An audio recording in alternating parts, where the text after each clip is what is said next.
Dhaka metropolitan police এবং RAB একসঙ্গে কাজ করে এবং পারস্পরিক সহযোগিতা ব্যতীত কারো পক্ষেই পেশাদারিত্বের সাথে দায়িত্ব পালন করা সম্ভব হবে না। তাই আপনাদের সহযোগিতা আমার একান্ত কাম্য।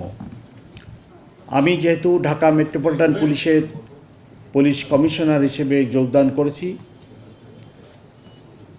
গত জুলাই আগস্টের ধ্বংসযজ্ঞ এবং নানা ধরনের ক্ষতিকর কার্যাবলীর জন্য আমি ঢাকাবাসীর কাছে ক্ষমা প্রার্থী।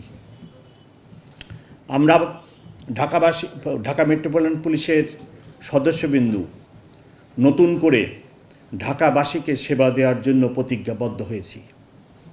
আপনারা লক্ষ্য করেছেন যে জুলাই আগস্টের ঘটনার পর ঢাকা মেট্রোপলিটন পুলিশ যখন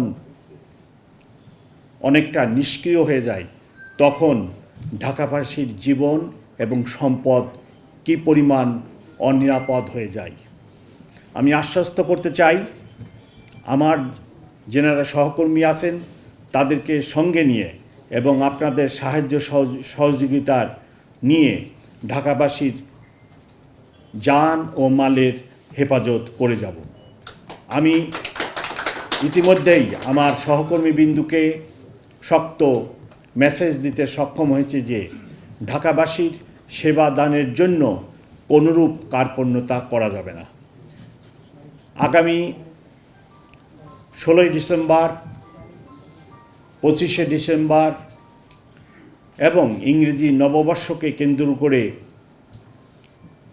অনেক জায়গা ঢাকাবাসীর জমায়েত হবে এবং আমি আশা করি এই সকল জমায়েত আনন্দের সাথে এবং নিরাপদভাবে ওনারা উপস্থিত হয়ে